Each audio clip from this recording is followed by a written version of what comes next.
महाभारत में श्री कृष्ण ने युद्ध टालने के लिए कई प्रयास किए थे, लेकिन दुर्योधन ने श्री कृष्ण की बातें मानने से इनकार कर दिया और वह समय आ गया जब कौरवों और पांडवों की सेनाएं आमने सामने खड़ी हो गईं। कौरव पक्ष में दुर्योधन की ओर भीष्म पितामह, द्रोणाचार्य, कृपाचार्य और कर्ण जैसे महायोद्धा थे, जबकि पांडवों के साथ श्री कृष्ण थे।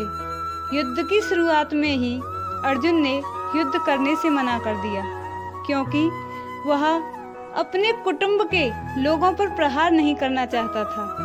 उस समय श्री कृष्ण ने अर्जुन को गीता का उपदेश दिया था।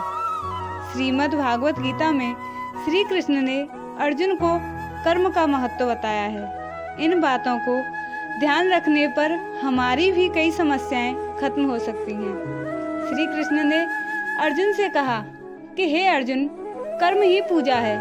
जो इंसान कर्म नहीं करता, झूठे मोह में फंसा रहता है, उस मनुष्य का जीवन व्यर्थ रहता है। श्री कृष्ण अर्जुन से कहते हैं, कर्मण्येवाधिकारस्ते मा फलेषु कदाचन मा कर्मफल हेतुर्भूमा ते संगोऽस्त्व कर्माणि।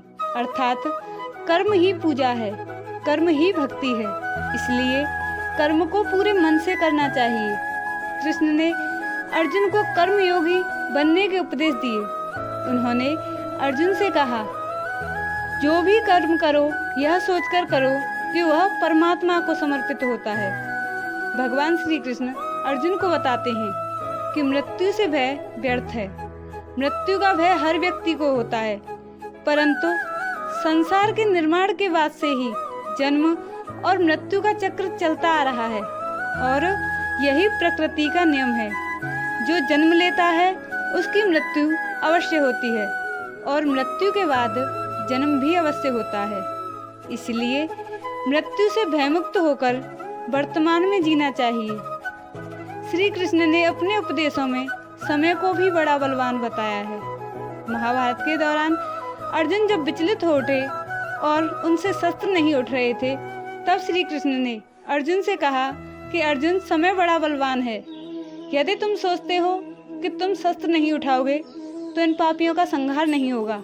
अरे अर्जुन, तुम तो निमित्त हो, इनका संहार लिखा है और वह जरूर होगा। श्री कृष्ण ने अर्जुन से कहा, भूत और भविष्य की चिंता व्यर्थ है, वर्तमान ही सत्य है।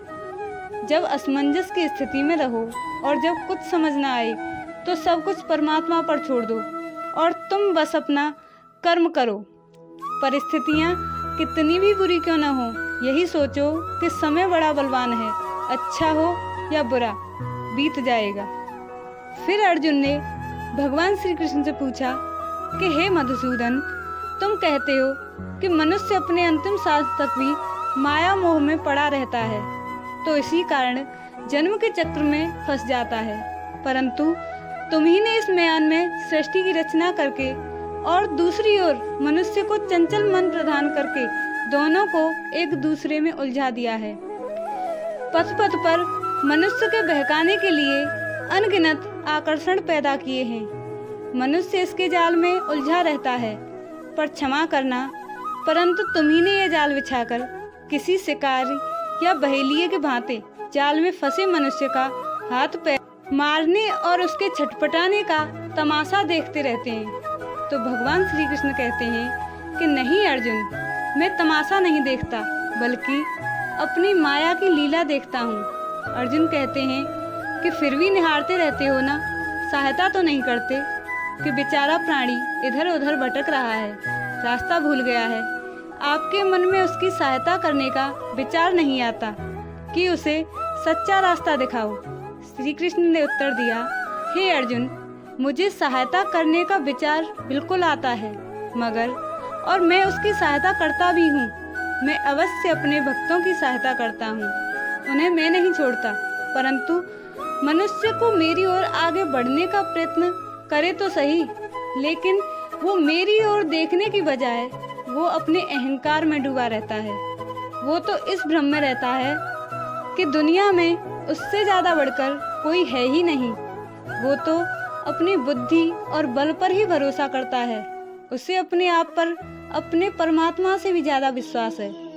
भगवान कृष्ण आगे अर्जुन से कहते हैं कि मैं मनुष्य से केवल श्रद्धा चाहता हूँ, मैं और कुछ नहीं मांगता, न सोना न चांदी, न मेरे प्रति बड़े बड़े चढ़ावे। श्रद्धा से यदि कोई मनुष्य मुझे एक फल, एक फूल की पत्ती श्रद्धा से चढ़ाए तो मैं उसे अधिक स्वीकार करता हूँ। अगर मनुष्य मुझे श्रद्धा से आंसू ही चढ़ाए तो मैं उसे भी कबूल कर लेता हूँ, चाहे लाखों पाप करने के बाद अंतिम क्षण में क्यों न बहाया गया हो, उसे भेंट के रूप में स्वीकार कर लेता हूँ और मनुष्य के सारे पापों को उस आंसू से धोकर पाप रहित कर देता हूँ। अर्थात